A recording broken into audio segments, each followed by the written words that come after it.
Hello and welcome to the Build With Baer Workshop. My name is Pat Baer. I'm here to build a Lego set, and I'm here to hang out with all of you. I'm throwing the Bear Cave, the Lego, the site, the Tier 2 blue emote into chat. If you are currently a subscriber, you can reply with those emotes. If you are not yet a subscriber, you can say hi or use other people's emotes. Or if you feel like being a lurker and you don't want to say anything and you just want to chill, that's fine. Lurk away. That is totally okay. And a valid way to enjoy stuff. You being here is the thing that matters most. John is here. Welcome, John. Hello, Ghost Valve. Welcome, welcome. We are currently sitting at 27 subscribers. The goal is to get to 44 by my birthday. By the time my birthday stream happens on the 21st, I want to hit 44 subscribers because that's how old I'm going to be turning this very June. Two Kids, 2 Feet says, hey Pat, how's it going? It's going well. Just starting off the stream. Happy to have you here. Welcome, welcome. But yeah, the goal is to get to 44. If you want to become a subscriber, you want to avoid seeing ads, get some cool emotes, feel free to do so. If you want to gift some a sub, join the gift sub leaderboard, get on top of there. That would be cool too. Obviously, no pressure on any of those things. The Lego set we're currently working on is the Lego Retro Camera 3-in-1. We built the camera already. We're working on the TV right now. Here's parts of the TV. You can see right there. Working on the TV, and then when the TV's done, we'll completely take it apart, nail all the pieces together again, and then we'll build the camcorder, which is weird to think about because right above me is a Panasonic camcorder, the model we're making here is way earlier in development than the one I have, but it's still weird to think about. Building a camcorder while the overhead shot is a camcorder. Odd bit of business. That camera cost me $800 probably 8 years ago, 10 years ago, maybe 10 years ago. I've had this camera for a long time. And I only used it to film things on occasion, panels at conventions, some shows in New York. Jam just resubbed with Prime. That's 76 months. Thank you so much, Jam. Let's throw the Bear Cave Lego site Tier 2 blue emote in chat. Thank Jam very much for using their Prime token on me. I appreciate that. Also, Lashbrook's here. Hello, Lashbrook. Welcome, welcome. Thank you so much for being here. Jam, thanks for doing that. The old Prime renewal, and thank you to Lashbrook for being here. The funny thing is I had this camcorder for a while, and of course I did do like 2 PAXs while I've been here in South Carolina, but this camera mostly was just sitting around. And then eventually I was like, I wonder if I can get a capture device that will pick up the HDMI signal that I can get out of this, because there is a micro whatever I think it's a micro HDMI to HDMI adapter that I have that went to a USB, HDMI to USB, and lo and behold, it works. It works in OBS, so I can use a nice camera with a digital zoom instead of having a Logitech webcam that was like the camera is way up here. The other camera was like way over here, and I had to put it in a position where it wasn't going to be picked up by the webcam that's focused on me. So it had to be like at a weird spot, and I had to build. It was a nightmare getting that all balanced. This is way above me. I can touch it and zoom manually if I need to, but I set it ahead of time, and then it's fine. The one problem is when I turn the camera off and I turn it back on, I have to reset the zoom. It doesn't remember its last zoom position, which is a minor beef. Very easy to set up. And I've only forgotten to do it once since I switched over. One time the stream happened, we switched the overhead, and it was like way above, it hadn't been zoomed in at all. And I went, ooh, shit, I forgot to do that.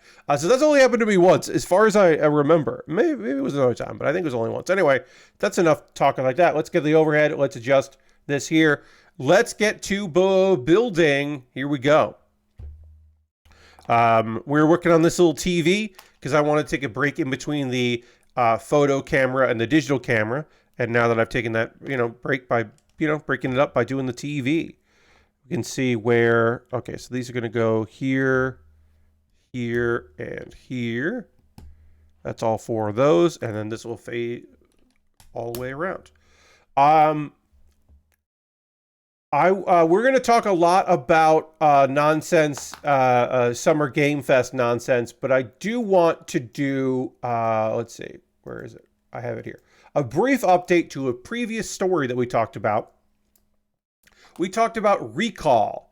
Microsoft putting out eventually recall for Windows 11 with certain machines, not all Windows 11, but new Windows 11 PCs that had Copilot Plus PCs. And basically the idea was that recall remembers everything unless it's content you don't own the rights to, that you're just leasing, or maybe you do own the rights, but they don't know you own the rights. But everything else would get recorded. And it wasn't going to be smart enough to not record your passwords. And it just seemed really bad. And also not anything that anyone was asking for. And it seemed like a fucking bummer. Well, don't worry about it. Microsoft is listening to your complaints. And Copilot Plus PCs aren't even coming out till the 18th. Hey, Bobby, I am having a good Saturday. Thank you very much for your kind sentiment. Okay, so we're building the television here, which is a 2x3 here. There's one problem with that. We already put all these stickers on, and it actually doesn't matter if like the picture is different, but I am going to look ahead. So this is presupposing that we built this, that we built this first, and I'm putting these stickers on there. So I can kind of match this up. It really doesn't matter, but I kind of want to get it right. So we got giraffe. We got, that's second. What's below giraffe? Below giraffe is roller skate. Again, the order doesn't matter, but whatever. Butterfly. I still want. What I don't want to do is build it like this, and then someone in the comments being like, "Pat, that's not what it looks like in the photo. You had your images wrong. These images that were photographs." All right, that looks right. Now we can go back and build the other parts of it, because now we've built it to my personal specifications. All right. So yeah, the thing with recall and Copilot is that so if you're buying a Copilot Plus PC, recall is not on by default. Now, going forward, they will not include it on by default. And you'll be able to never have it on. You can just turn it off at the set. Okay, so sorry. Originally, it was going to be on by default, and there was no way around it. Now there is a way around it. In the setup of the PC, you can be like, I don't want this on. If you don't proactively turn it on, it will be off by default, basically. They're still gonna sell you on it. Don't get me twisted. They'll sell you on it. They want you to use it, but they're not gonna require that it be there and do all the work, and then you have to go through third-party shenanigans to turn that shit off if you're buying a new PC that has the stuff. Microsoft will also require welcome hello to enable recall, so you'll either authenticate with your face, fingerprint, or using a PIN number. So you have to authenticate it before it starts working, which is great. That's also a good feature. Bobby says, I used Copilot once and it was asked how to disable Copilot and honestly gave me a very clear directions on how to use it. Great, I have that stuff off as well, says John. Yes. Oh, I don't have any, I don't have any of that stuff.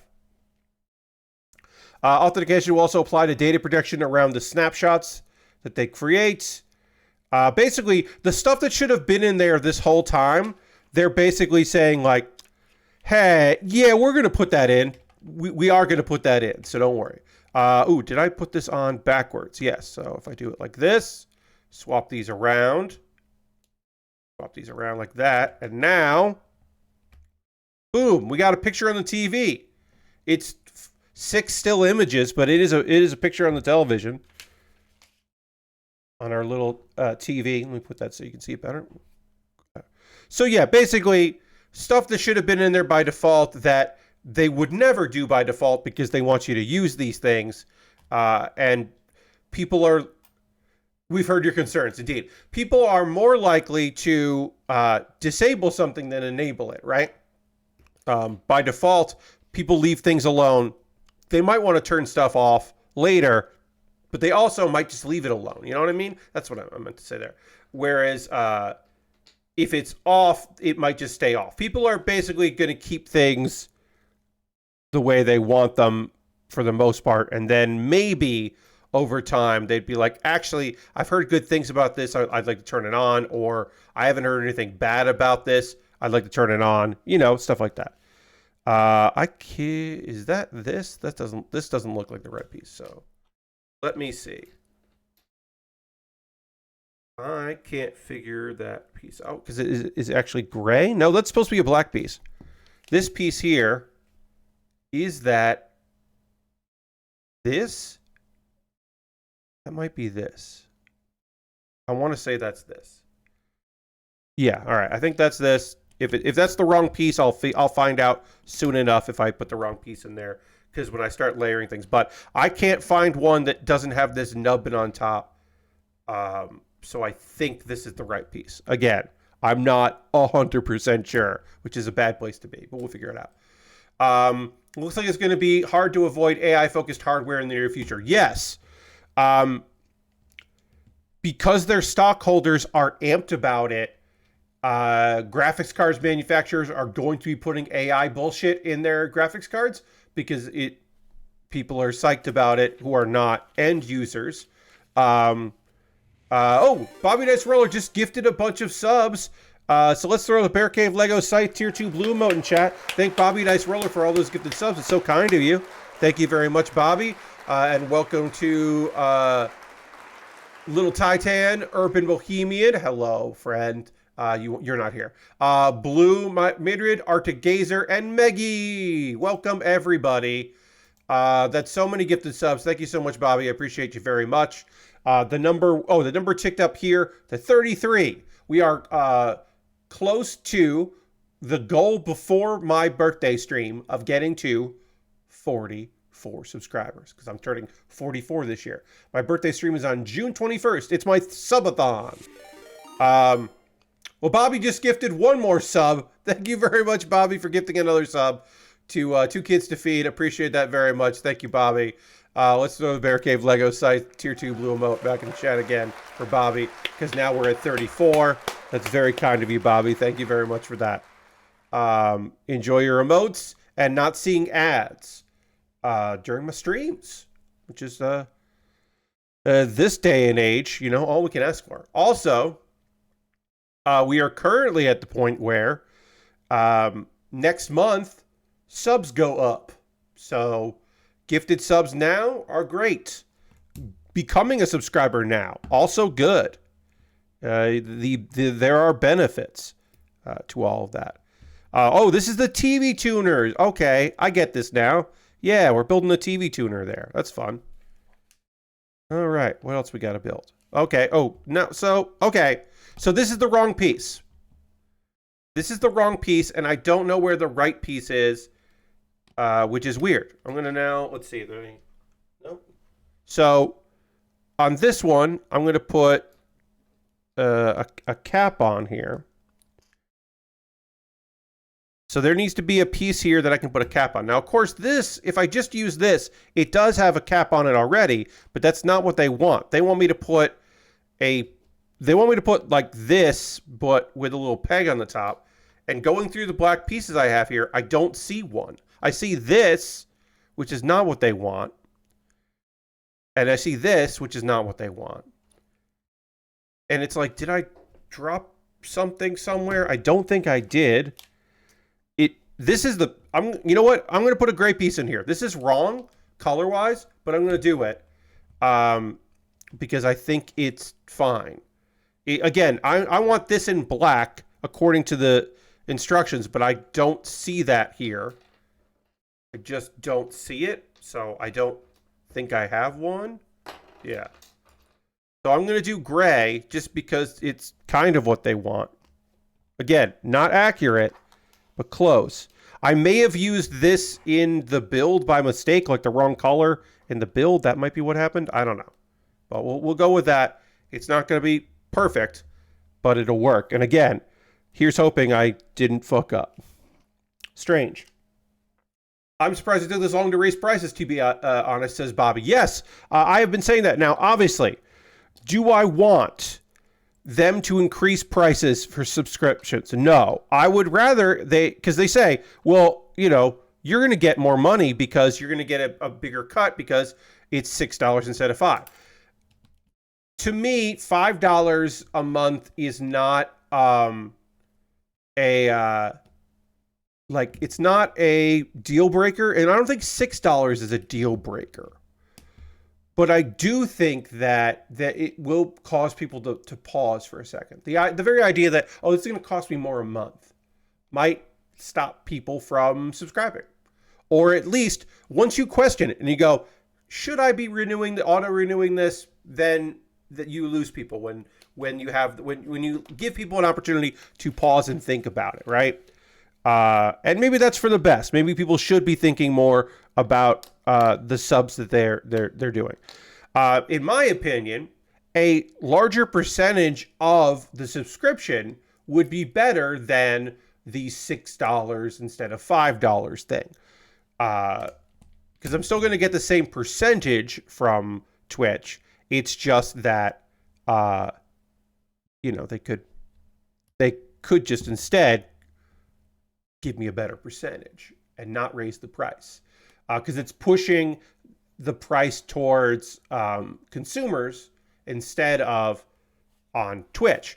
And also as far as I know, I don't have a lot of people who are using Prime outside of the United States and Canada. But I do know that those prices are going to be affected, and people that have been supporting me in those countries, I'm going to be making a little less money on Prime memberships, but also please use your Prime. Don't worry about that. Bobby says that's why I moved a lot towards more Ko-Fi and Patreon creators, because if the increase, so here's the thing. Technically, Bobby, the increase does help me more because I'm getting a cut of $6 instead of a cut of $5. So I am making a little bit more. So it's not like I'm making the whole dollar more, but I'm getting my 45% of whatever, because it's 45 to 50% of it, of $6 instead of $5. So it is, coming my way. I'm not trying to deny that. But it is a thing that, like, consistently, my frustration with Twitch is just that in a bunch of different places, they're rough on smaller people that are just trying to figure the shit out on here, and I fit into that category. Yeah, it makes you review your Twitch subs. Yes, yeah, right. Like that dollar does mean that, and that's why they've resisted. Right? It's been a decade without changing the prices around, and they added tier 2 and tier 3 in order to alleviate, because some people want to give more, and so instead of gifting subs, there was a way for them to gift more and get like some things that here and there, and sub only streams, which is supposed to, like, as an affiliate, I am encouraged to do sub only streams on occasion to support people who are subscribers. I don't do sub only streams. I don't do sub only chat. I'm not here for any of that because subscribing is awesome, and I'm so glad people do. But I'm much more interested in people having a good time and removing barrier to entry. Like, if you get Turbo because you don't want to see any ads anywhere, instead of getting a subscription to me so you don't see ads during my stream, fuck yeah. If you watch a lot of different streamers and you don't want to see ads, get Turbo. Go for it. If my 8 hours a week is your primary viewing, it would be better for me if you got a sub here instead of getting turbo. But also, I got Patreon. You could become a YouTube member. You could make a one-time donation. You could buy, if you bought a $25 Lego set or model kit off my Amazon wish list instead of subscribing to me for 5 months, fuck yeah, that's awesome. That's so cool. You bought something that will take me 2 streams to build. That's rad. Like, however you want to help out. Or also, if you got no fucking money, I hear you and I see you, and you can't subscribe to anyone. But the one thing I will say is, you won't see an ad during the stream here because I run ads right before we start. You might see it if you get here early and you're not a subscriber. You might see ads then. But I will say this. The person who is doing the stream has no control over the ads you see, which kind of ads you see, right? We have a little control over the timing. We have control over that, like, some people that run 3-hour streams are going to run ads a couple times, right? But we don't have control over what ads you exactly see, the kinds of ads you see. Don't, if you're unhappy with what the ad was, the streamer can't do anything about that, unfortunately. I appreciate that. 2 kids, 2 feed. I try to be top 1,000 streamers. I think that I am definitely one of the best model kit building streams. I think hands down I can say that about myself.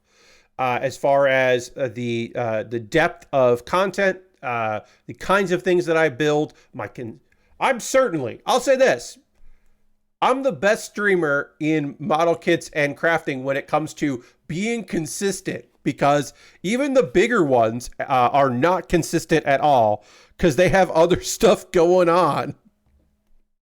Now, am I the most entertaining model kit streamers? No, because there's VTuber streamers who are unbelievably talented and fun and wacky and silly, and I don't compete with that. It's not that I can't, it's that I don't. But I try my best. The best model kit streamer named Pat. I think Zarelius is real. I want to say Zarelius' real name is Pat, so I don't think I can claim that. I'm 99% sure Zarelius, who doesn't stream that often, but Zarelius is a very good streamer, and I'm fairly confident his first name is Pat. I apologize if I'm wrong, but I'm pretty sure that dude's name is Pat, and he is a good streamer. Some of the VTuber tech has gotten wild lately, for real. I mean, here's the thing that I love about VTuber tech. I love a 2D with, like, limited animation. Like, I love a VTuber that just has, like, just catches mouth. Like, oh, I hear a sound and the mouth moves. That isn't modeled on a webcam. I still think that low-tech shit is good. I think it could be real wild and fun. I love inanimate object VTubers. I think that is so fun. It's like, yeah, you could be a fox or a dragon or whatever, but there's a chair, and not an anthropomorphized chair, just like a chair out there streaming. No eyes, no mouth. It moves around. It does face tracking. The whole chair moves around. So it's pretty animated. And I love that.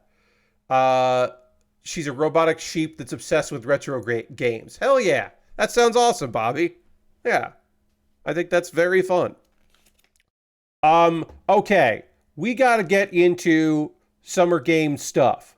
I am going to save wholesome games probably for my video game recommendations towards the end, because I have 1, 2, 3. I have 4 games.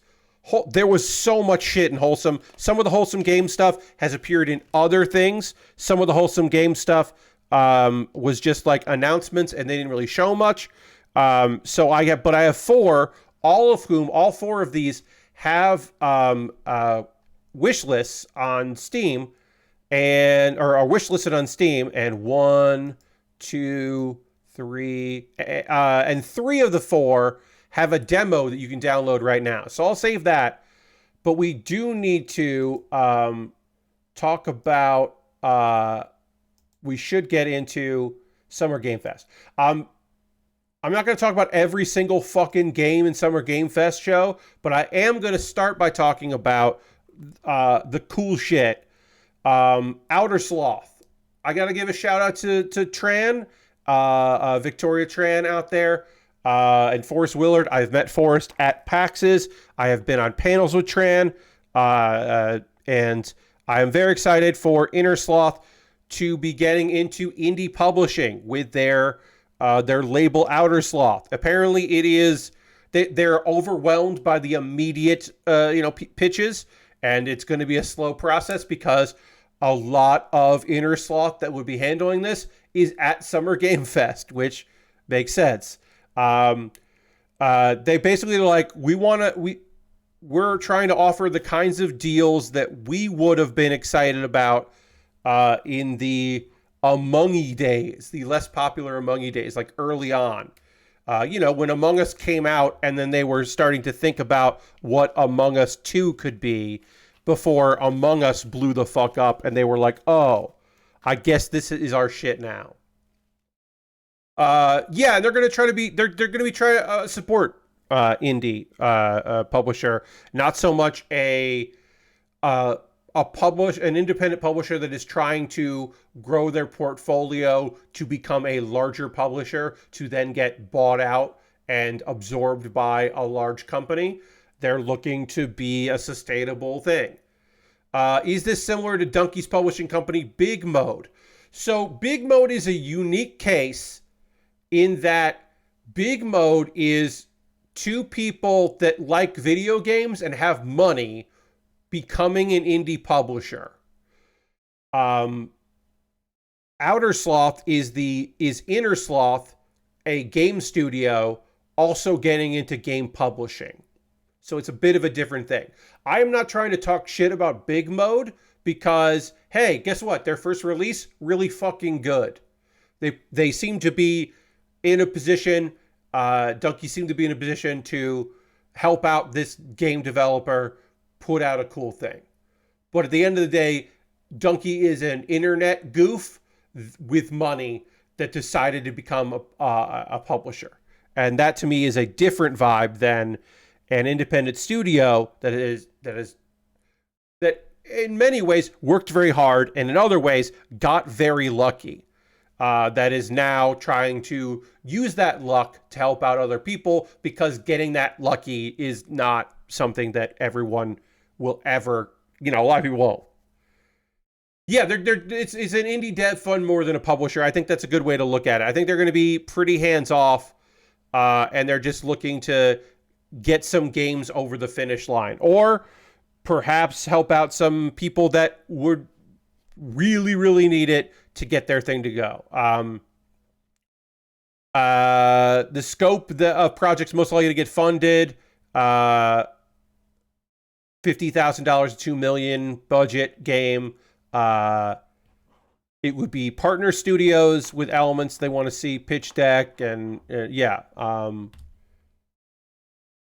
asking for stuff basically, and they're treating it well, I think.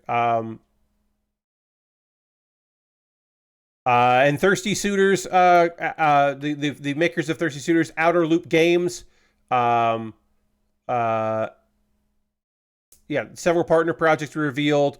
So that's great because Outer Loop Games is a very small team, so that's awesome. They're getting help, and also apparently part of this is them helping out Mars First Logistics. So hey, guess what?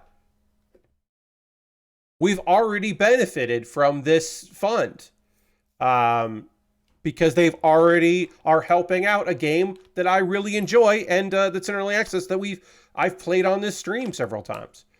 And also they're going to be working with Strange Scaffold. So that's awesome because we have streamed some Strange Scaffold games and a couple Strange Scaffold games really fucking hit. I did not stream Life Eater because it was emotionally devastating and I didn't want that energy on one of my streams. I just could not put those vibes out there, so I did not stream that game. But that's a hell of a fucking game. Strange Scaffold fucking gets it. We have streamed a couple of their games on here. Yes, I am much happier for this kind of a project, or the thing you've seen there, like the indie label on a bigger publisher, right? These bigger publishers have their indie labels. Square Enix, that publishing deal gone. We just saw that with pretty recently there with a bunch of mid-tier studios that were trying to make their own games and also have smaller games as an indie publisher, suddenly being like, yeah, this is probably fucking done. Good luck. Life Eater is a lot. That game is a fucking lot from Strange Scaffold. But anyway, happy to hear about all of that. Let's talk about Summer Game Fest. I think so far... Oh, I finished this. This TV was nice. We're going to take it apart. The TV was cool. This is a good time for me to take this all, to knoll all this apart. I'm just going to put the colors together. Coming at some point this year to Nintendo Switch, PlayStation 5, and the PC, it's Lego Horizons Adventures. It's the Horizon games, but Aloy is going to be a minifig.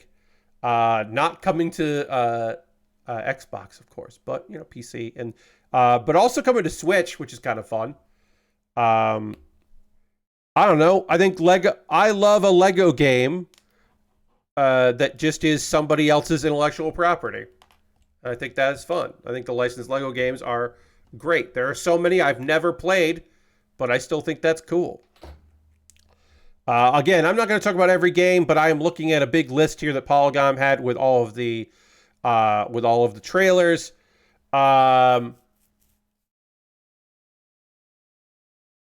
Chuff Bust is an excellent fucking name for a video game. Holy shit.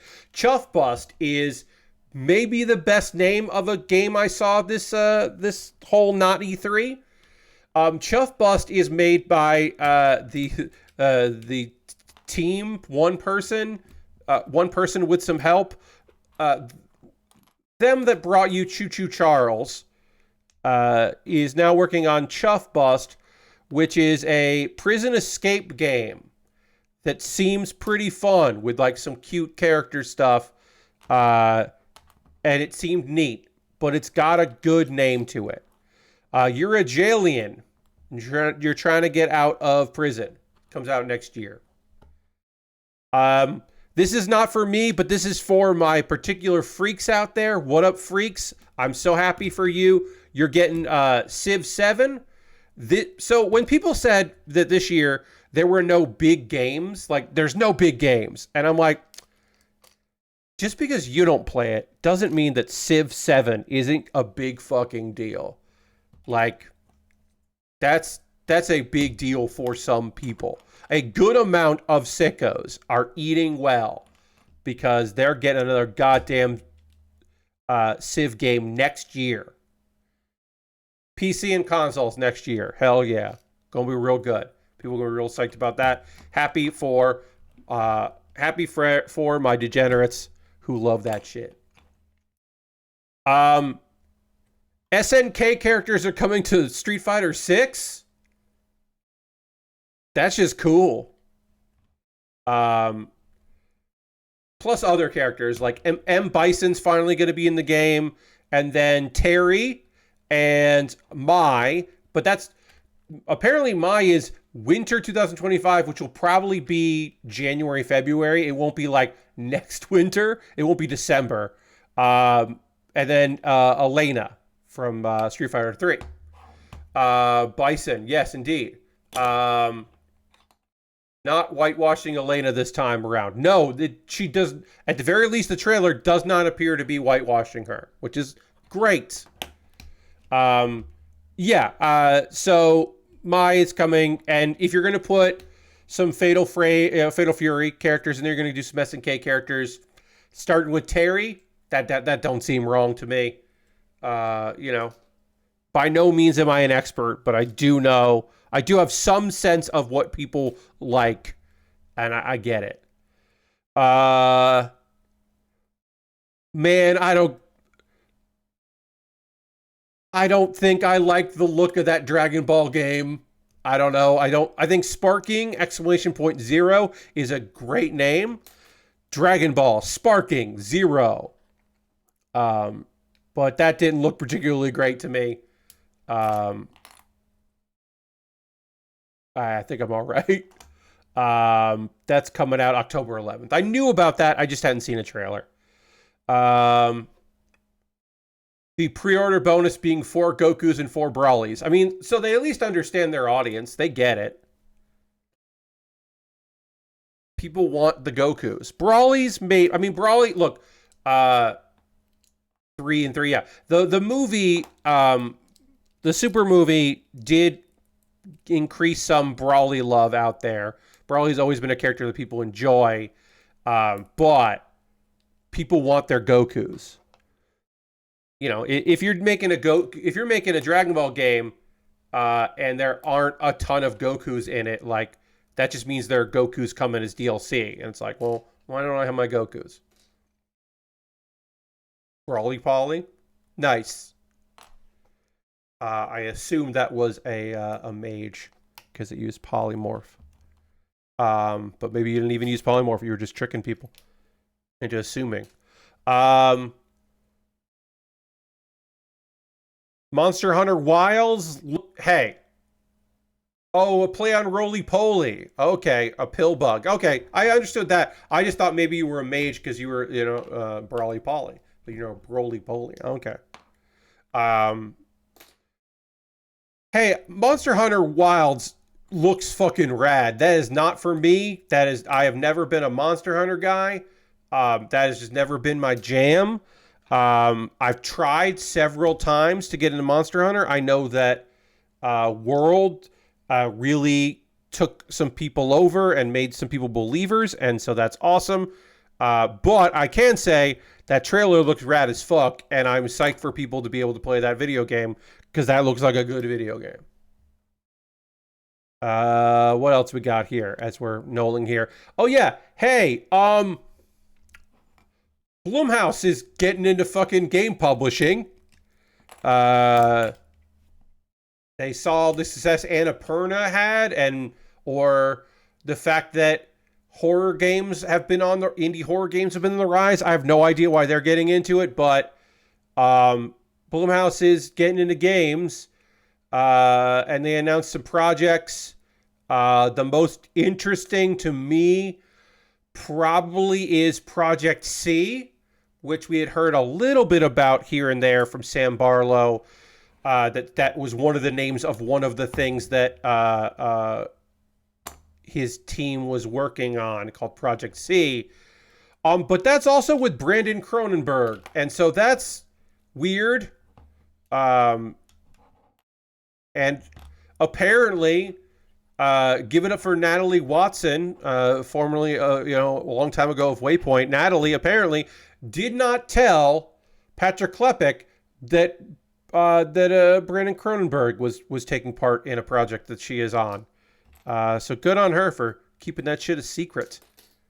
But yeah, they're going to make some stuff. They announced 6 of them. One of the games is called Sleep Awake. And I'm like, nope, that's not a game for me.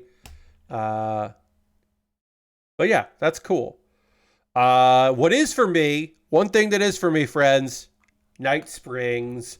Night Springs. Remedy's expansion for Alan Wake 2 has a Twilight Zone-ish vibe to it. Sam Lake was a lovable weirdo on stage. Happy to see that. Yeah, it's got like it seems it's got some like what ifs, they kind of said.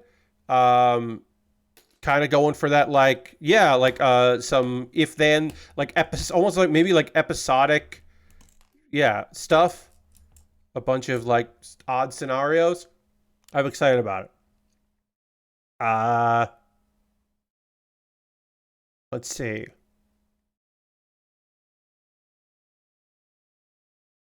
Oh yeah, hey, my game of the thing. Like there are some announcements. I was like, oh, that's interesting. Oh, that's cool. Oh, DLC. I'll watch that, or I'll play that. That's great. I'm excited about that. Hey, there's a new Power Rangers game made for me. They're making Digital Eclipse. When I say they, I mean Digital Eclipse is like, hey, remember Turtles in Time, Pat? We're gonna make a Power Rangers game that's Turtles in Time. You know us. We made that Turtles game that you liked a lot, Shredder's Revenge. Well, now we're gonna make Mighty Morphin Power Rangers Rita's Rewind, and we're going for that era of Power Rangers. And again, I have to say, they are making a video game for me. Now, was I a little old for Power Rangers when it appeared on American television? Yeah, I would say I was probably a little old for Power Rangers when it showed up on television. Is that going to stop me? Did that stop me then from watching it? No. Am I going to play this game? Yep, I'm pretty fucking much going to play this game. It's a side-scrolling beat-em-up of Power Rangers, and then also sometimes it's not side-scrolling. Sometimes there's vertical shit. It didn't look like there's anything isometric, but they mixed some shit up in there in the trailer. And that looked really fun. I'm into it. I know some people who are working on Wanderstop. I have heard the name Wanderstop before all of this. Basically, like a couple weeks ago, in conversation with some people, somebody who was not, who remained nameless, said Wanderstop, and then went, Pat, and I was just like, yeah, I didn't hear anything. Because sometimes you have to do that. When people are talking and you are there, and then they forget for a second that while you are cool, you are not a coworker.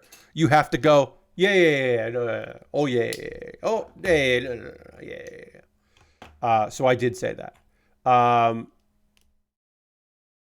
yeah, it's Carla from Gone Home in Tacoma,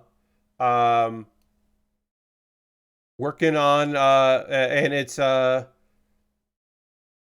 guy what brought you the Stanley Parable, Annapurna helping with it. Carla again, and C418, who is made all of the music for Minecraft. It is a indie powerhouse collective coming together to make a narrative cozy game. You are somebody that used to be a fighter, and now you have a tea shop. You were a warrior, and now you own a tea shop. And you also don't really want to be doing this job. And I am very excited about it because it just seems cool. It's coming to PS5 and Steam.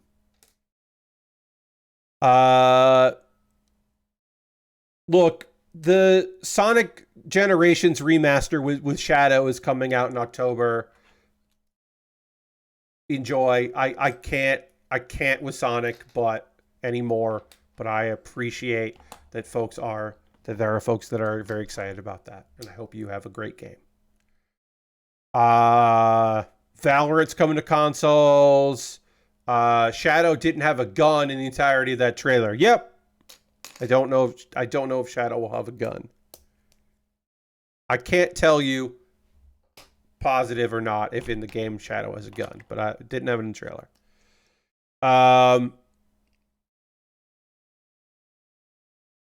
Hyperlight Breaker, the sequel to Hyperlight Drifter from Heart Machine, had a trailer, and it's coming to early access this summer. I did not know, I would not have guessed that Hyperlight Breaker was going to have an early access. That's cool. That game has fucking style, capital S style. There are real good vibes to that game. I don't know if I'm going to pick it up, but it looks cool. Bobby says, I love Valorant, but I refuse to play it after the required hella security overrides on my PC. That sucks. That's not cool. That does suck. I'm glad it's coming to consoles, I guess, because more people will be able to play it. But obviously, yeah, that's no bueno. I don't give a shit about... I did see somebody I know being like very excited about Delta Force Hawk Ops. I will tell you, the person in my life who is the most psyched about shooters, middle of the road, big budget, probably not that great shooters. This dude was like, Delta Force, Pat, Delta Force. And I was like, yeah. Yeah, I mean, he's like, there's a new Delta Force coming. And I was like, yeah, new Delta Force, sure. Okay. It's got PvP. It's got an extraction mode. So yeah, that dude is eating well because he's getting his goddamn Delta Force game in. Yes. Cops. Valorant needed rootkit access, my social security number, and my mother's maiden name. Yeah, I don't know. Oh no. Devastated to hear that. We got to separate all these. See if we can get these nice and easy here. Oh, come on. Come on. Come on. A lot of pressure. There we go. A lot of pressure. There we go. A lot of pressure. Nope. There we go. That's a trick to that. Also, one thing I will note, and I didn't pay attention to this because I was like, what is this shit? Apparently, included in Delta Force Hawk Ops is the Black Hawk Down video game. The Delta Force Black Hawk Down video game remaster is included. Yes, the brick separator. You get these with some bigger kits, some bigger Lego kits. The brick separator is so excellent to use as to pry things apart, to take things off that would be otherwise very difficult. That is a lifesaver. I have a bunch of these. I keep them. I have a drawer in case this wedge starts getting bad. And you need to. You can always use it to apply the decals. You can use that if you want. But the wedge is excellent for getting stuff apart that otherwise would not come apart. Or would require like a lot of force or something. Shenanigans. And a 3-in-1 kit where you're going to take, where you're probably not going to, you're going to try to build all three before you then settle on one of them. You want to be able to take these apart nice and easy. Just come off so easy. Let's see, is there anything else from Big Summer? Coming out August 20th on the PC is Blacksmith Wukong. If you need another Monkey King game, if you can't get enough, you might need several to one day. Yeah, Lord Crashington. I mean, really what it is sometimes the wedge part just kind of gets grumbled up. It's not Goku, but it is Son Goku. It is Wukong, the Monkey King. That trailer was all CG. It looked like. This is definitely not a thing that I want to get. Probably, but it's gonna have like ray tracing and a bunch of fucking bullshit in it. Nvidia, I think, it is a Nvidia showcase game. It looks like, so cool, but and then Capcom not doing an event. They are not doing an event. As far as I know, they might have added one, but as far as I know, they haven't added one. Kunitsugami, Path of the Goddess was the trailer they showed, which is a strategy action game, and it's coming out in July. It's coming out soon. Let me just quickly see if... no, okay, yeah. So it looks like we're not getting a direct. We're not getting an EA Play or a Square Enix or a Capcom or anything like that. We are getting the Xbox Showcase tomorrow, the PC Gaming Show. Ubisoft Forward is on Monday. And also, I believe, Dames for Games is on Tuesday, which is going to be on IGN. That'll be on IGN's YouTube, I believe. Yes. And there were a bunch of other showcases. We have a little time here. I know someone who mains Monkey King in Dota 2. She desires every game to be Monkey King. That trailer was for her, and she loved it. See, that's the thing, right, Bobby? Like, I try to be cognizant of that. I try to be aware of those things, right? Like, when I see a game, sometimes I'm just like, it can be cliche to be like, fans of the genre. But there are fans of the genre, and they do want to eat. For me, outside of big Summer Game Fest stuff, I'm looking towards, like, wholesome games. So again, 3 of the 4 I'm about to announce here are mentioned here that really stood out to me in the wholesome games. I have not watched all of the showcases. I watched some of Gorilla's. I didn't watch Devolver's at all. But I did watch a wholesome today. And in fact, I will not be reviewing Windbreaker because I wanted to watch the whole thing of this, and my day was busy, so I did not watch the episode of Windbreaker that came out. I will be reviewing that or going through that on Monday. So we'll be talking about 2 anime that I have been reading. Have a good night, 2 kids to feed. Thanks for being here. Lord Crash says, I want Goku to store his power pole in his ear at some point. Okay. Sure. So yeah, in the second hour, I will talk about the 4 games that really stood out to me. 3 of which have demos. And guess what, everybody? I'll be checking out some of those demos on Tuesday. That's right. As part of Summer Game Fest shenanigans and Next Fest, Steam Next Fest, it will be Demo Day Tuesday indeed. For the first time ever, as far as I can recognize, I don't think I've ever done this before. Yeah, we're going to check out some demos, and some of them are going to be demos from that I saw Wholesome, because the Wholesome Games website literally just lists all the trailers and links to their wish lists on Steam or itch or whatever. And if they don't have a wish list, then the trailer and all that.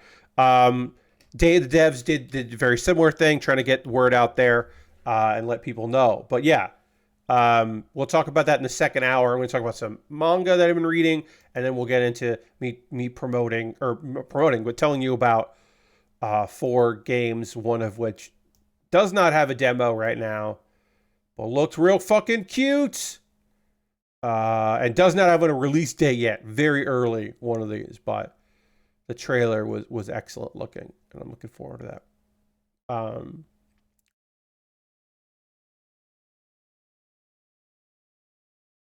Oh God, key features. Oh, it's got key features. I'm gonna have to talk about that. But yeah, it was part of Wholesome Direct. Looks really good. We'll talk about that. As you know, right now we're working on a camcorder, which is fun. It's fun to work on this camcorder while I've got a camcorder above me shooting this. But we'll take a pause for the calls in a moment or two. I'll talk about ways you can support the channel. We'll go through all of this and that, and then we'll get back into building this stuff. I do know what I'm building next after this. I do not think I'm going to finish this camcorder tonight. I think I will finish it up on Monday. And when I finish it up on Monday, the plan is that I will immediately start a model kit. But I believe my patrons have picked what I'm going to be building. So I'm going to go look real quick here because I believe enough votes have been tallied that I can declare the winner. Yes. I have to learn how to pronounce this. I believe it's Sigu. I believe I am building the Sigu type Deep Arms. And Deep Arms is D.E.E.P.Arms. But I believe that the CGUE is Sigu. Or Siga, but I believe it's Sigu. But anyway, I'm building this thing. The Sigu type deep arms. I love the I love this. This is a Gundam Seed kit that is part of MSV. So it's like weird photograph manga stuff. This is a kit from 2004. It is the Sigu kit with a bunch of other stuff. Sega and Sigu, yeah. But I will learn properly. I believe that it is. I watched a bunch of old YouTube videos of people who reviewed this kit, and I tried to go with the consensus, and I believe it is Sigu. But that's the next thing I'm building because my patrons said that's what you're building next. I put this together in the wrong order. So I'm going to put this on here so that I can separate them properly. Boom. The purple GameCube Gundam. Yes. I don't believe it's a Gundam. I believe it is a mobile suit, Lord Crashington. I believe it's just a mobile suit, but it might be a Gundam, but I think it's just a mobile suit. Again, I'm going to do my research. I'm going to figure it out, but that's the next thing I'm building. It was a reasonable price on Amazon when I picked it up and looked silly in a way that I was like, I don't get that. Also, shout out to my $10 patrons who did not vote for one of my $10 patrons voted for the unicorn. And I know it's my fault. I bought the unicorn. I put the unicorn on my wish list because I was like, well, somebody will fucking buy this and make me. And then it was on sale, so I bought it for me to build. I can't believe I fucking bought a unicorn. And I'm going to build a unicorn. It's unicorn destroy mode. It looks fucking rad. It's just unicorns and Norns are so goddamn annoying to build because you have to build all of the like flexy, clear, colored parts. And it can be a nightmare. I'm going to fucking build it. I'm gonna build it because I own it. So eventually I will build it. I don't know when that's gonna happen, but someday I'll build that kit. And it's gonna be annoying. All right. I am going to take a pause for the cause. I'm going to talk about ways that you, the viewer, right now could support what I do here. Everything I'm about to tell you is optional. You are under no obligation to do any of these things. But if you would like to, I'd love to have you along for the ride. First and foremost, if you are currently a subscriber to the Build With Baer Workshop, you can throw the Bear Cave, the Lego, the Scythe, the Tier 2 blue emote in the chat. Being a subscriber is the easiest way to support what I do here through cash money or your Prime Gaming token. Because we did have Bobby gift a bunch of subs, so you could gift a sub. Jam used Prime to renew. Lord Crashington, I don't think I shouted out. Lord Crashington was on a 40 stream streak. And that's wild. So thank you, Lord Crashington. I don't think I said that because it was in the midst of gifted subs and the like. So thank you very much. But yeah, you could gift a sub like Bobby, join the gift sub leaderboard. We are currently at 34 subscribers. The immediate goal is 44. There are other goals because we are approaching the subathon. But for the subathon on June 21st, I would like to, if I can, hit that first goal. That would be radical. Let's see, other things. Bits and coins always appreciated. If you want to join the cheerleader board, you can be a cheerleader.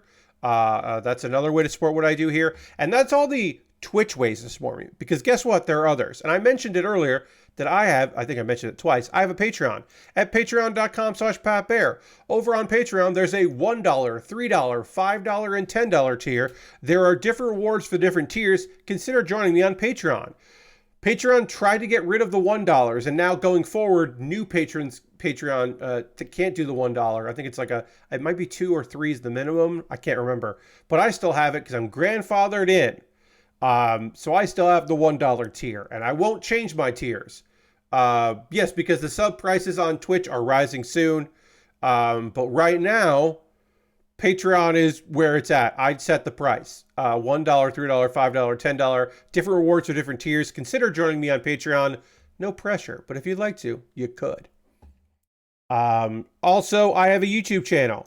YouTube.com/PatBear. Subscribing to my YouTube is free. Bobby just gifted a bunch more subs. That's ridiculous. So let's throw the Bear Cave Lego Scythe Tier 2 blue emote in the chat. Thank you very much, Bobby, for your support. Appreciate that so much. We have hit the sub goal of 44. Enjoy all your gifted subs to Cryptic and Deviant Mates and Best Worst Bard and Daily Beans and Zigguroys and G Bastard and Spicy Tamale and Papaleo Star. Enjoy that. We have hit our sub goal. And as long as we are at 44, once the sub starts, we have unlocked the first thing of my subathon. I don't know what that is, but we've unlocked it. I haven't. Oh, I do know what that is. I haven't shared what that is, but we have unlocked that. But thank you all. Thank you very much for that. Really appreciate that. Thank you, Bobby, for the support. Because yeah, we hit our goal. We're at 44, which is awesome. Which is my upcoming age. But yeah, that is the subathon is happening, of course, either way. But now we will unlock our first thing, which I don't know what that is yet because I haven't really figured out all the stuff I'm going to be doing on that stream. But yeah, I got a YouTube channel. I'm gonna continue with my ad reads, my parts of the cause. I got a YouTube channel, youtube.com/PatBear. Over my YouTube channel, you can subscribe for free. Please do. You also can become a member for just $2 a month. A membership on YouTube gets you my Wednesday videos on Tuesday. Every Tuesday, I send out the videos to just members, so you get that a day early. That is my small thank you for helping me out over there. I don't do anything else over on that YouTube, but it's easy enough to just jump in there. Let's see. Also, you could make a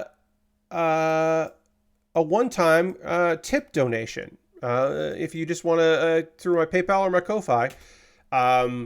Everything I make through direct donations through YouTube, which includes AdSense, so watching my videos helps me, through Patreon, through Twitch, all goes into a fund, and from that fund, I pull money out to buy model kits, like the Lego kit that I'm currently working on, the Sigu that I am building on Monday. I'll start that. All the kits that I build here that I've purchased for myself come from your generosity plus my own money. So I appreciate that very much.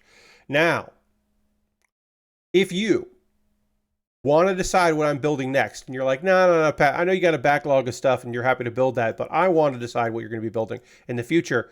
Well, you could buy something off my Amazon wish list, because everything bought off my wish list skips the queue and becomes the next thing I build. So like, if on Monday something appeared, the Sigu would set aside, and the thing that was bought, that arrived on Monday from my wish list would jump the queue. I make a dedicated dedicated YouTube video about the thing you purchased as well. I've got model kits, I got Lego sets, I got inexpensive kits, expensive kits, Pokemon, Digimon, all kinds of different things, weird Lego City stuff, beautiful Lego, very expensive things, stuff that's on sale, stuff that never seems to go on sale, but a lot of things that I would be happy to build on stream. Again, my birthday coming up. If you want to give me a birthday present, you want to buy a model kit for me to build on stream, you could do that. You're under no obligation to do any of the things I'm talking about here. These are all optional, but if you wanted to, you certainly could. Oh, that thing went up in price. I'm keeping my eyes on that. I'm keeping my eyes on this gaming tournament truck. I'd like to build that at some point.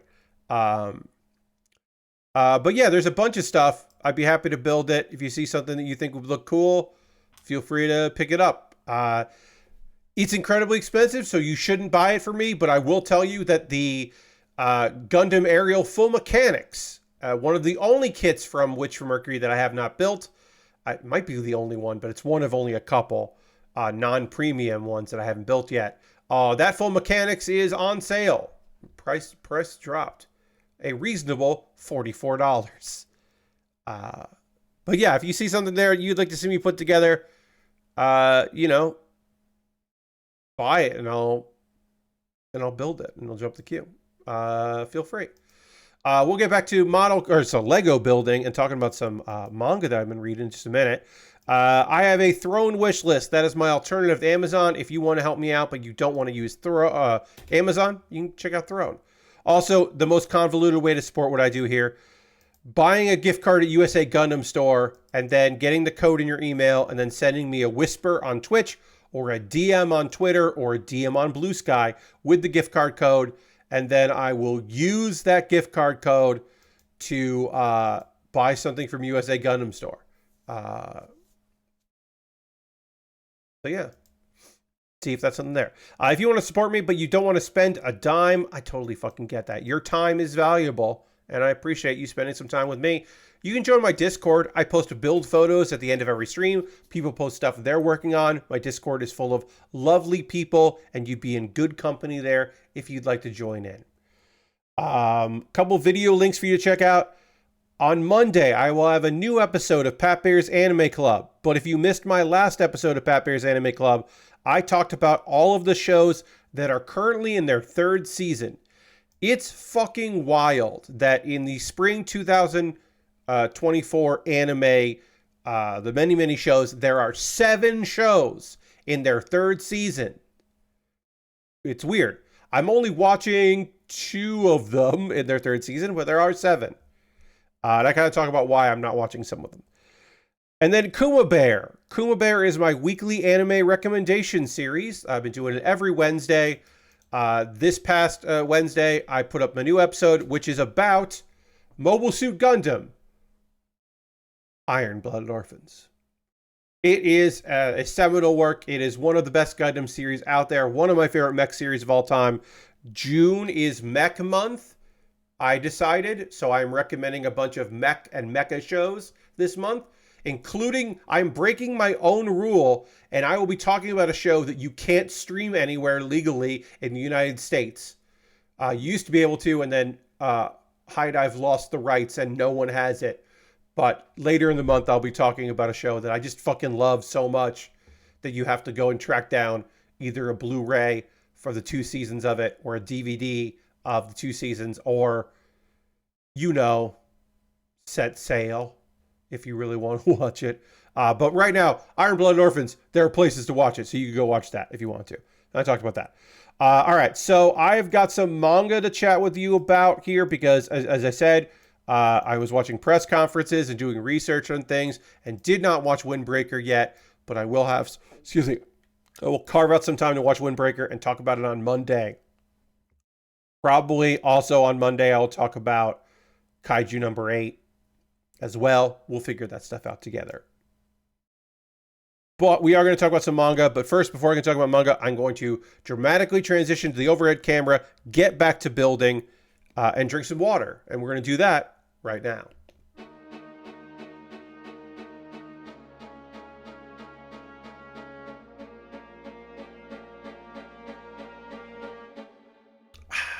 I can turn the sub goals off because we've hit our sub goal. And as I said, I shut up about it when we've hit it. All right, so let's get this together. And I'm going to talk to you about some manga that I have been reading. I got 2 manga to chat with you about tonight. And then we'll talk about what you're watching and playing and all that other stuff later. Let's talk about That Time God Killed Me by Accident and Brought Me Back as a Blacksmith in Another World. Based on the light novel, of course it is, with a title that tells you everything you need to know about it, other than, hey, our main character is a girl, which is not uncommon, but generally, a isekai adaptation, a modern anime or manga isekai adaptation these days, often, if the lady is a main character, it is an otome or a dating game, or could be someone like a guy gets reincarnated as a girl, and that's a big part of it, that kind of thing. Nope, this is a girl dies and gets reincarnated and becomes a blacksmith because in a particular video game that she loved, that was the shit she loved to do. And the main character of that was a young girl who was a blacksmith. So our girl gets to become one. So, you know how, you might know this, you might not know this. A lot of isekai these days is the like wish fulfillment of I was overworked. I worked at a black company. I had a dead-end job. I died prematurely because of overwork. And now I have a quiet, slow life in another world. Or I wanted that quiet, slow life and I didn't get it. And now I got to deal with that. This is that. This is that startup, that thing. Our girl is overworked. She dies on the job. But she died by accident. She didn't die because of overwork. She was overworked. She just dies. It's a freak accident. And God is like, shit, I fucked up. I'm gonna put you back. I'm gonna reincarnate. You know, I'm gonna put you back in your body. I can rewind time and fix it. And our main character, who eventually will be named Melia, is like, that's okay. Like, our girl is so overworked and burdened that she basically tells God, don't bother bringing me back to life. So God is just like, all right, I looked at your memories. Yeah, that's fucked. Hey, I do have another world. I've never done this before. This God is like, I've never sent someone to a different world, but there is a world I can send you to that is similar to worlds that you have imagined. And so our girl gets to be young and talented and blessed by spirits and a blacksmith. She gets herself a little place. God needs to get her into a union gig. Yeah. She ends up like near a small town and she's working. Now, what I should tell you about this is there's not enough in this fucking manga about blacksmithing. She does make weapons, and often she makes weapons from her imagination that people haven't seen before, and there are a lot of people who are like, kunai, that seems, whoa, these things are well balanced, and you can throw them really well. Hell yeah, I'll take 2. But really, she doesn't do a lot of blacksmithing, as much as that was her thing, because she's busy. It's very clear that she does blacksmithing, and we, as the audience, don't watch her do that in the manga. We're really more dealing with her interacting with other people, which is fun and cozy, and I get it. But I would have liked a little more blacksmithing. There's another manga about an isekai dude that becomes a blacksmith, and that shit is really about blacksmithing. There's a lot of internal monologues about blacksmithing in that one. And there's a cat girl in that one. That one's a harem, but it still has it. This one also is kind of a harem because there are a lot of attractive gentlemen that want to take care of our young lady, because even though she was, in her 30s, she now looks very young. And she lives alone, and she's incredibly powerful in blacksmithing, because it turns out also this world, blacksmithing is kind of rare, especially for someone that's not a dwarf. It's very weird that she's good at making weapons and tools. Unbelievably good at doing it, I should say. I dropped a piece earlier. I didn't think I would need it. I have to get it, but I can see where it is, so I will be picking that up right now. There it is. I didn't think I was going to need this. Now I know I need it. So yeah, also, God is kind of paying attention to what's up, seeing what's going on. It seems like God has a bit of an ulterior motive, in that there's a lot of discrimination in that world. And so, wait, did I drop another one of them? I need a 6th one of these. I need one more of these. And did I drop... No, I have them over here. Okay, I actually didn't need the one that I dropped, but it's good to get it, because maybe I will need it later. There's a lot of discrimination because, this God made all of the humans and monsters and demons in the world. And basically there's a nice demon that kind of hangs out, and there's a lot of discrimination against demons, of course. But she's like, no, I've talked to God before. And everyone's like, that makes sense because you're really powerful. She's like, yeah, God said that they made demons as well. They're not a mistake or an abomination. And the demon's just like, aw, that's so nice to hear. It's a nice little thing. Also, there's a bunch of mythical beasts that God sends to hang out. And they do various functions. At one point, like in like chapter 5, like 3 more show up, and I kind of like lose the plot of all of these various things and what they do. There's one that helps out with blacksmithing, which is fun. There's a bunch of them that want to protect her. There's like a chicken that can become giant, and that's very fun, and fly. And that's a good bit of business. But yeah, there are just like a bunch of them, and they all show up wanting to be named and help her out. And that part's fucking cute. It's really cute. I need one more of these. Gotta dig around. There it is. Overall, I think that time God killed me by accident and brought me back as a blacksmith in another world is pretty fucking cute. It's pretty fucking good. And I think that it's worth tracking down. There's a bunch of it out. It's solid. The other one I want to tell you about is I was summoned to be a saint, but was robbed of the position. There are a lot of chapters to this. I read through all of it in like a week, basically. There is some action, but this is much more of a shoujo kind of like girl and her support system style thing. But it's solid as shit. And fun. Basically, a niece gets fucking summoned into a world based on a video game as the Saintess. But somehow she also gets summoned along with another girl. And she shows up, and then immediately this other girl is like, that's a fake. I'm the real Saintess. I don't know what this other girl was summoned for. I'm the Saintess. Which is wrong. It's completely wrong. Our girl is the Saintess. She can do everything. She is the saint. She can do whatever, all the stuff, healing magic, the whole thing, right? Only the saint should be able to do healing magic. It's very clear that Hime, the other girl, is lying. She's got some kind of ability. We find out much later what it is, and I won't say too much about what that is, but her ability is not to be a saint. She cannot do that shit. She cannot heal people well. She can heal people a little bit, but not as well as our girl. But our girl basically, they're going to send her away because she is trying to hurt the Saintess, which she's definitely not.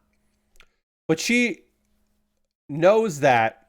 Okay, so I'll say this. Hime played the video game and is obsessed with the fucking video game. She knows everything. That's how she can pretend to be the Saintess, because she knows things about the world. Our girl played the video game a couple times, doesn't remember everything. Remembers characters, but only saw like one ending, didn't see all the bonus endings, wasn't on the forums. She's not hardcore about the game. So she knows that the world is going to go, that basically they're running towards the bad ending.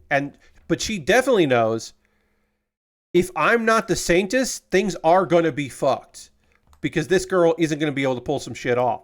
So her plan is, John, like, sometimes I play games, but I'm not on message boards. Hime was on the message boards. She was on the wikis. She's obsessed with this like bonus stuff. Later we find out there's some bonus content that is, but like she knows the events that come in like the sequel, all that stuff.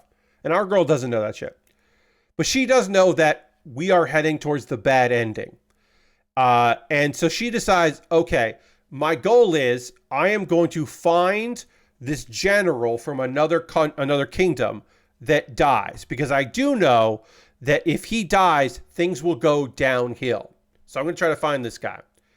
As she's trying to escape and run away, she gets betrayed. People who think that she tried to kill Hime try to kill her. And she's really injured, but manages to get them to leave and leave her for dead, and then heals herself. So they think she's dead.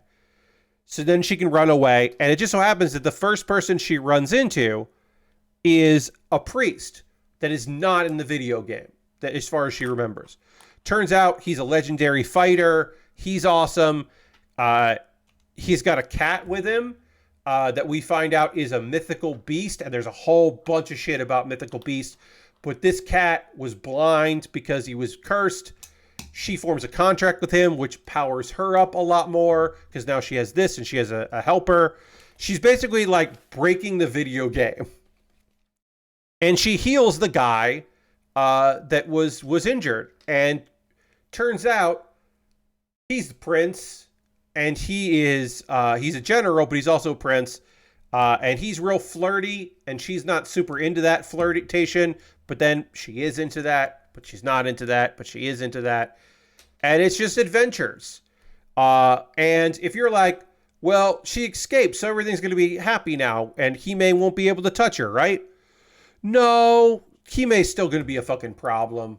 There are going to be people who are going to be problems.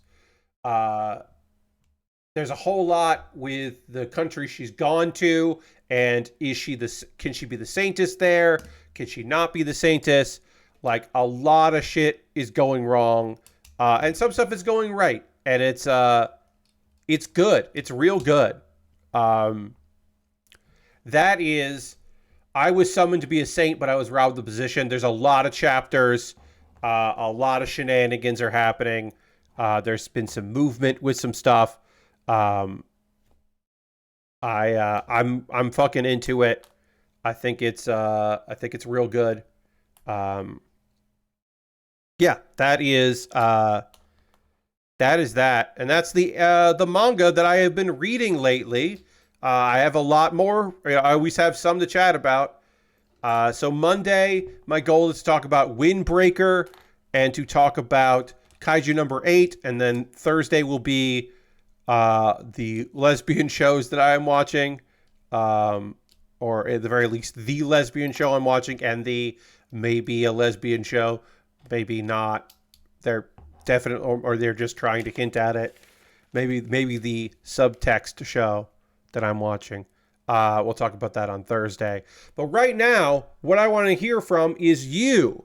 What are you watching right now? What are you playing?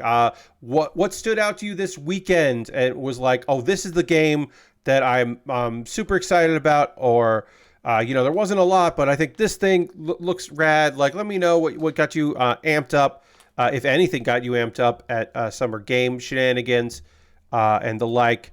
If you're playing any video games, I'm playing Hearthstone still. Whiz Bang Workshop is still very fun. I am enjoying that quite a bit. That has been an enjoyable video game, so I'm so playing that. I've been really happy with the brand deck. I've been trying decks that are definitely bad, but I'm still having some fun with the bad ones, so that's nice. No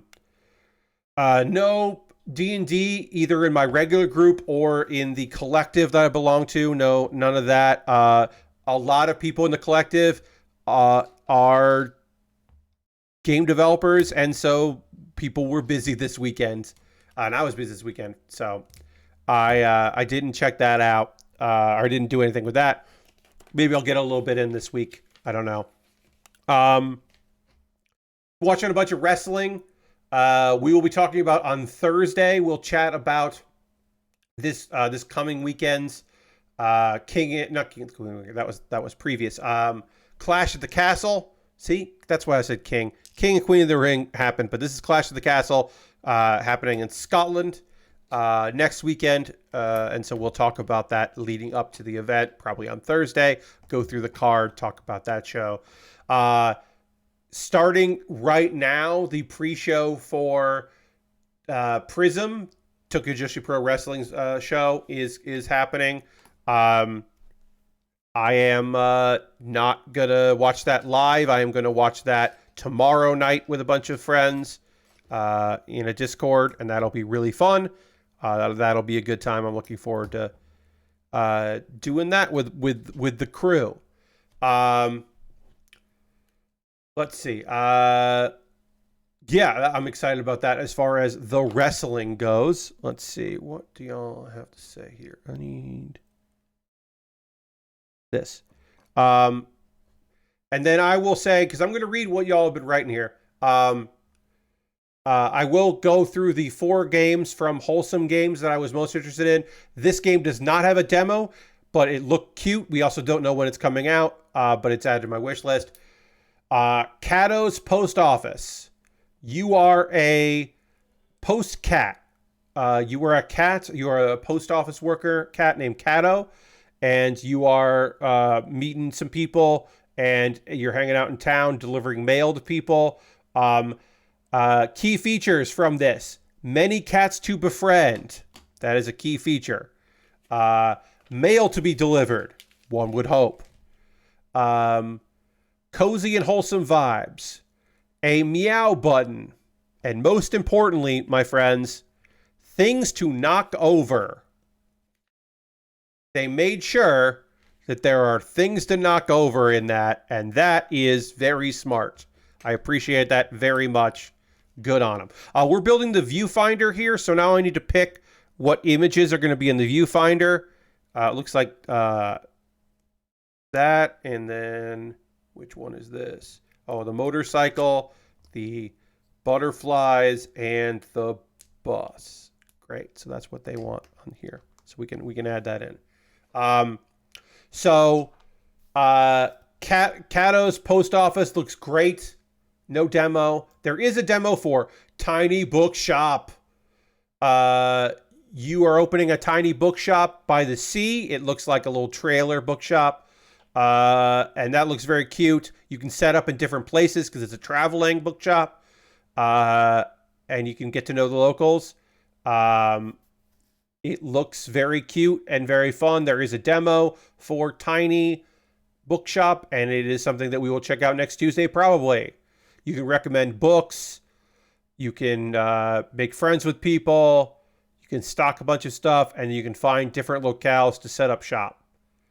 And it just looks cute. So that's something that we'll be checking out. And again, I'm going to get to everybody's comments in a moment here. Wax Heads seems kind of neat. Wax Heads has a demo that looks fun. It is a slice of life narrative sim about working at a struggling record shop. And I appreciate that they're like, yeah, things aren't going great right off the bat, you know. You can talk to people. You can go through collections. And you can hang out with your colleagues. It seems neat. The art style is, I think, charming. Yeah, there's something about it that looks kind of cool. But I do like a good narrative game, and this seems to be a good one of those. So I'll be checking that out in the future. All right, Viewfinder. Viewfinder needs to go on gear. The viewfinder has been added to the camcorder. Goes there, then pops out, and you can check out what you're taking video of, or still photos, I guess.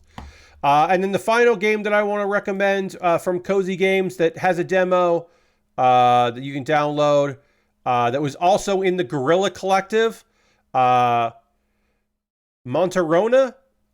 which is you're just building streets based on stories from your Italian grandmother. So you're kind of based, you're getting some tools to build some stuff based on the stories. And I do appreciate this.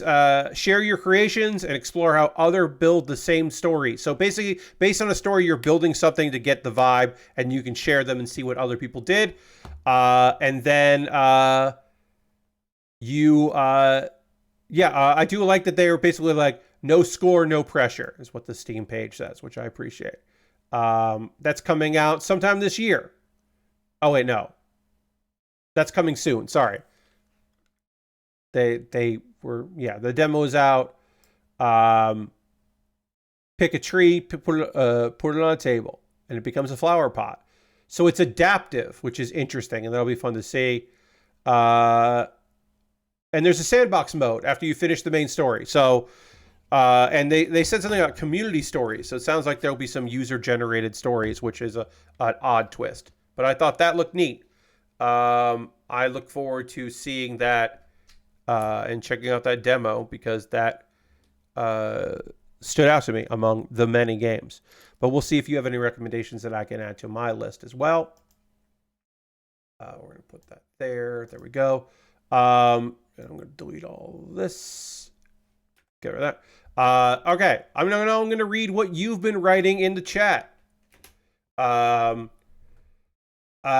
says, I'm excited to play Squeaker Cross, which was mentioned in the Cozy Games, otherwise finishing up Paper Mario Thousand Year Door and going through Demon Slayer manga while I watch the latest episodes. Yeah, I am behind on Demon Slayer, the anime. I will be checking that out, but I am behind on that.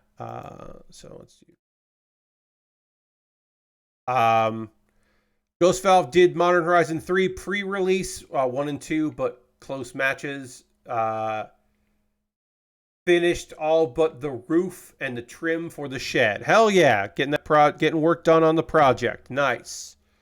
Ghost Valve has no idea about how to feel about the game reveals, mostly indifferent, not excited. I hear you.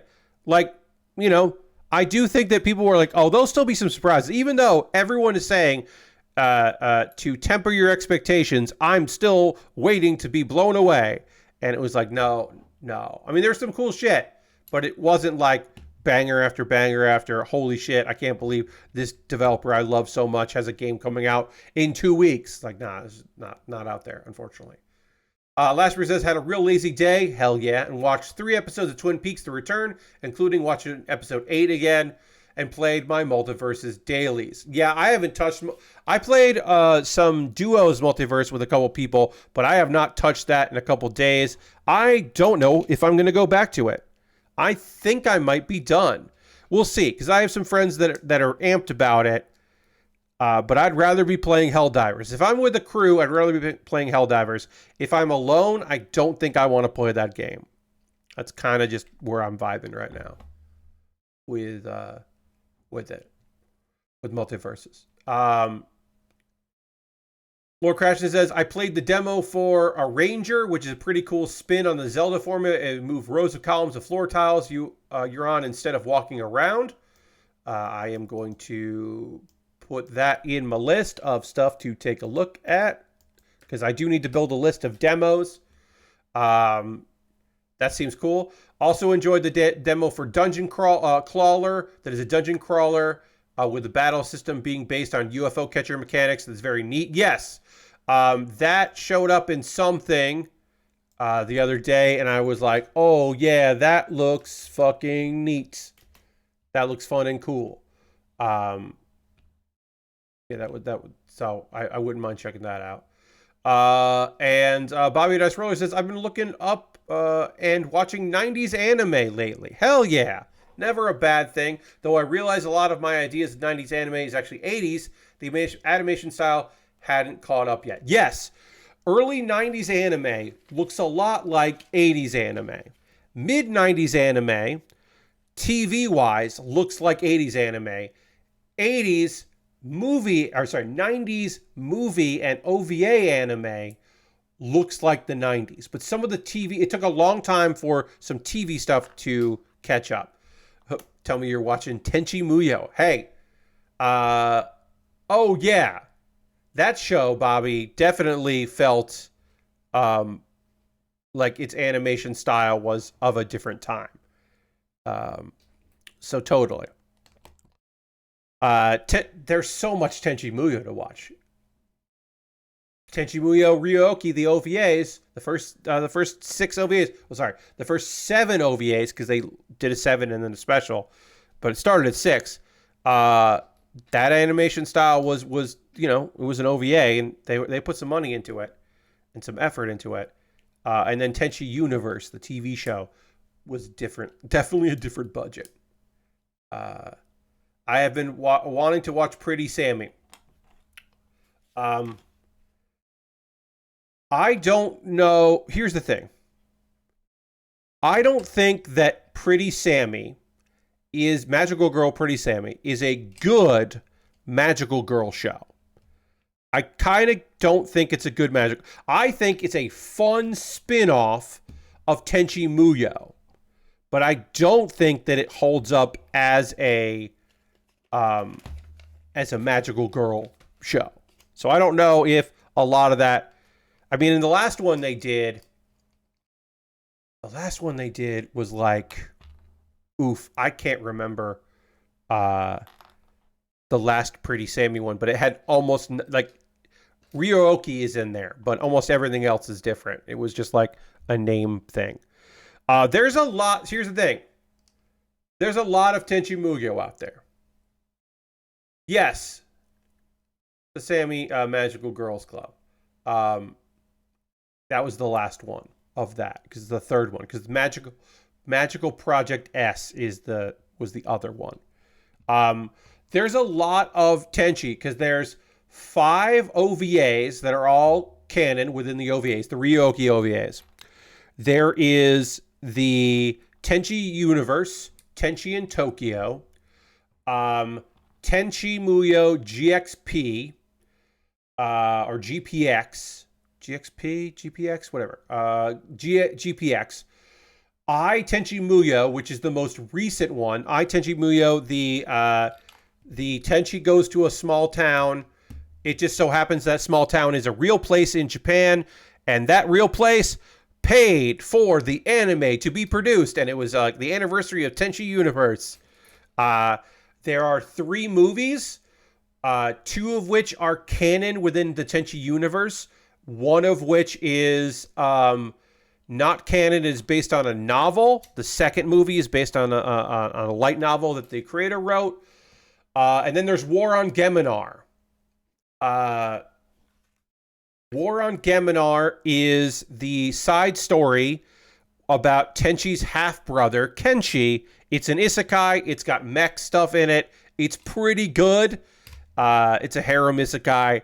But Kenshi is in Ryo-Oki, one of the later seasons, or starting the later seasons.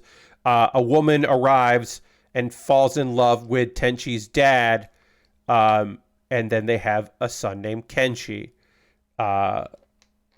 who is like not as goofy as his older brother, because he seems to be a little more like straightforward and also maybe dumber. I gotta find one of these. I need another one of these, and I can't seem to see it. I wonder if I dropped any of these pieces, because this is now the second one that I just can't find, but it might be that I'm just not looking in the right spot.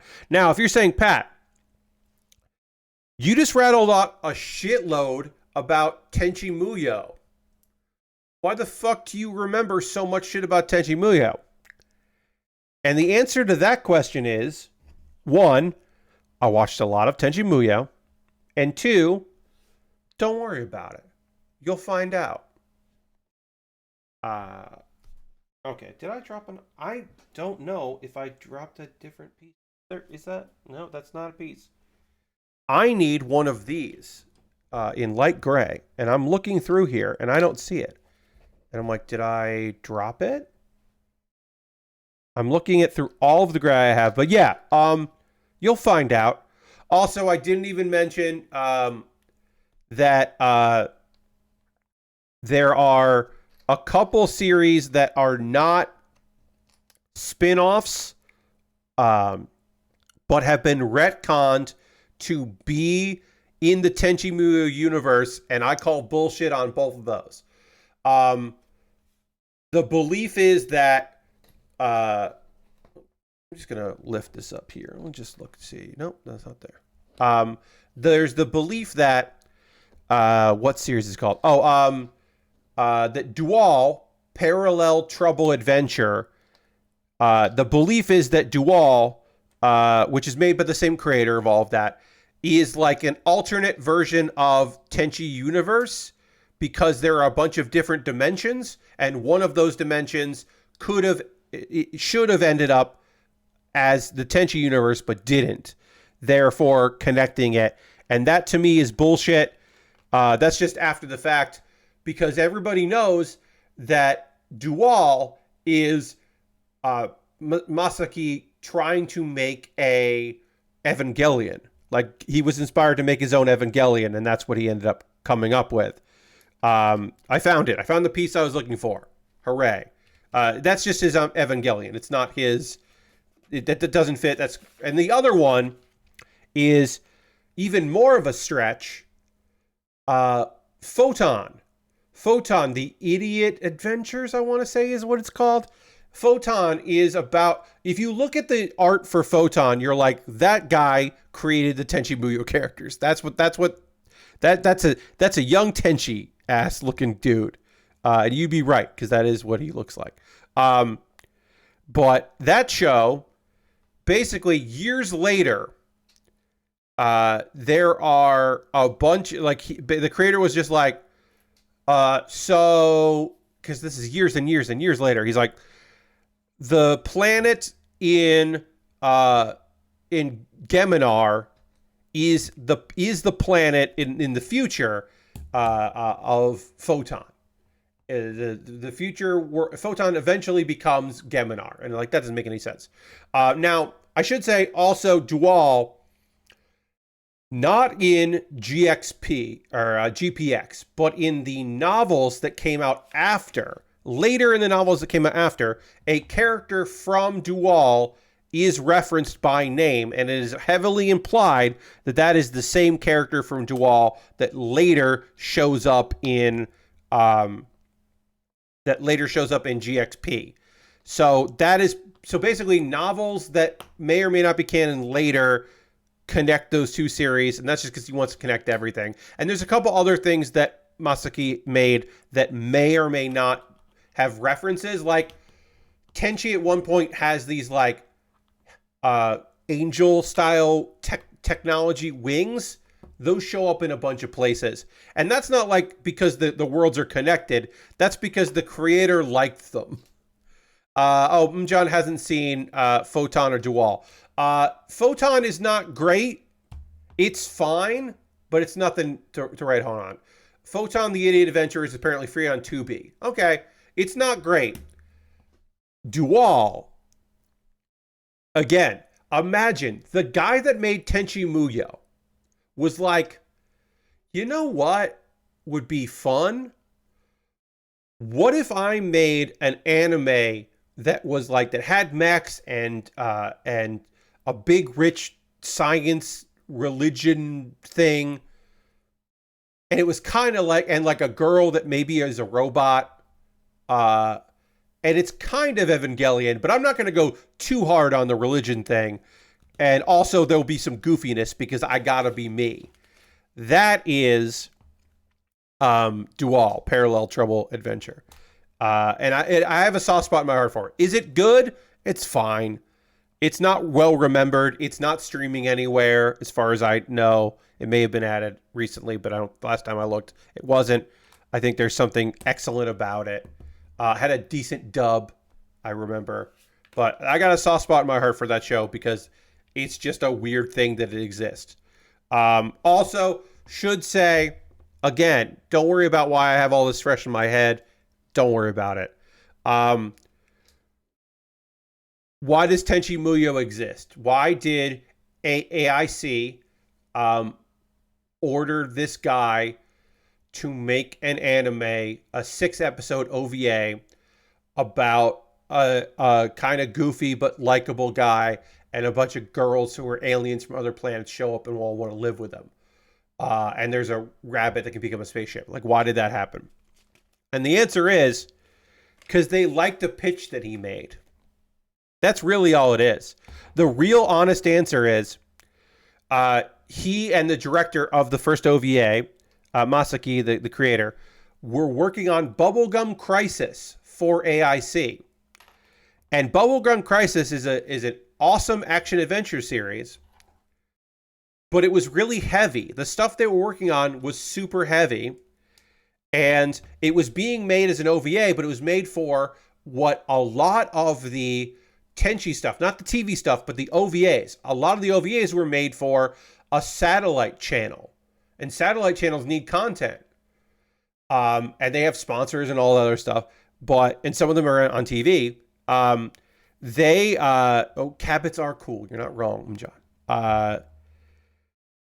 So a lot of Bubblegum Crisis was a bummer. And Masaki basically pitched, hey, what if they like went to the beach and like one of the dudes went, but it was mostly the girls and one guy, and it was kind of wacky.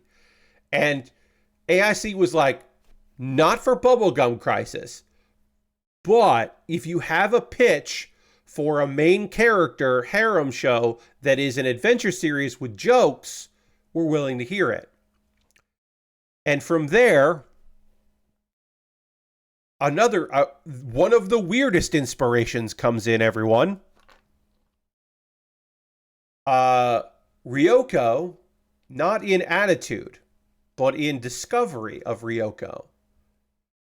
Ryoko is based loosely on the idea of Genie from I Dream of Genie.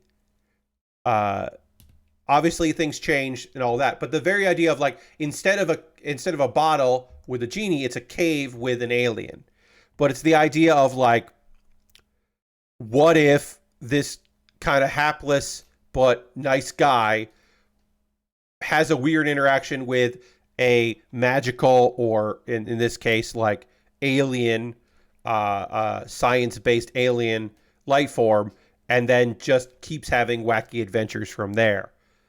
And then they filled in other girls to suit basically archetypes of like, we need a dumb blonde with an important job for no reason because that's fun. We want to have like a scientist that has like a little bit of an edge to her. We got to have a little sister type. We got to have a tsundere type. And that kind of, takes off from there. The idea of having Ryoko as a space pirate. But really it's just, they pitched an episode of Bubblegum Crisis and they were like, no, but keep pitching. And that's where Tenchi Muyo comes in. And then they made 6 OVAs and it was incredibly popular. And they were like, shit, keep making OVAs. And then a television series happened that kind of adapted it and switched some stuff around and made the most important thing in Tenchi Muyo history. The most important thing possible. They added a girl that didn't want to fuck Tenchi. Incredibly important.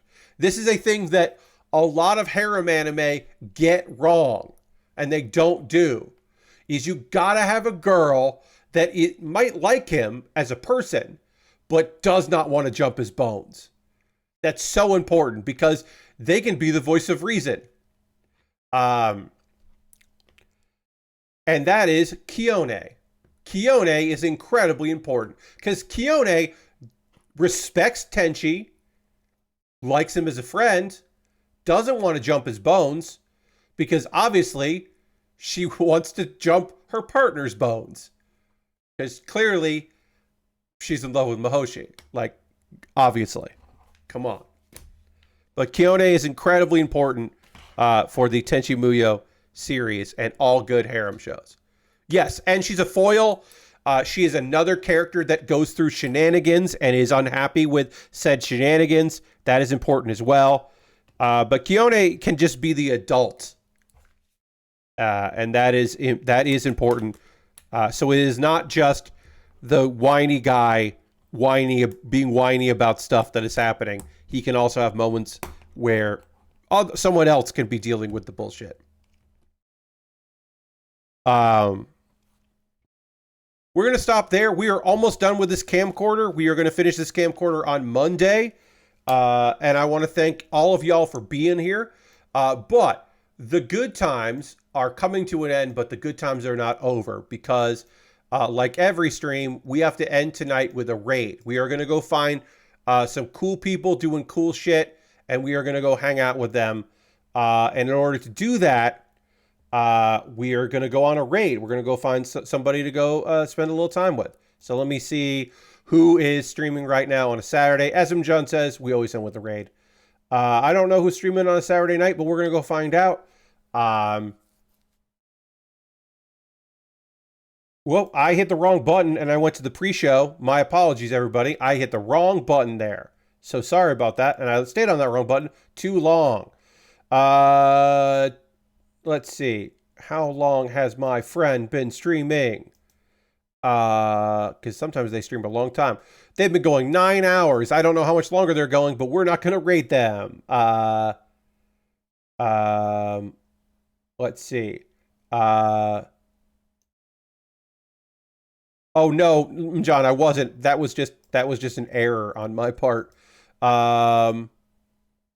you want to do this? We are gonna go rate a weird wrestling show, an interactive wrestling show that Speedball Mike Bailey is doing. I don't know what the fuck is happening here, but they're raising money for a charity. There's a pinned tweet, so you can check that out. Speedball Mike Bailey is the best professional wrestler, not in AEW and WWE. Don't fight me on that. I'm right. Veda Scott, their partner in crime and in life, is doing commentary, but is a fundraising, weird wrestling interactive show called Ghouland, and we're going to go check that out because that seems weird as shit. Thank you, everybody, for being here. I hope you have a great rest of your night. I will see you on the next one. Come back on Monday to finish this up and start a model kit. Goodbye, everybody. Goodbye, goodbye, goodbye, goodbye, goodbye, goodbye, goodbye, goodbye.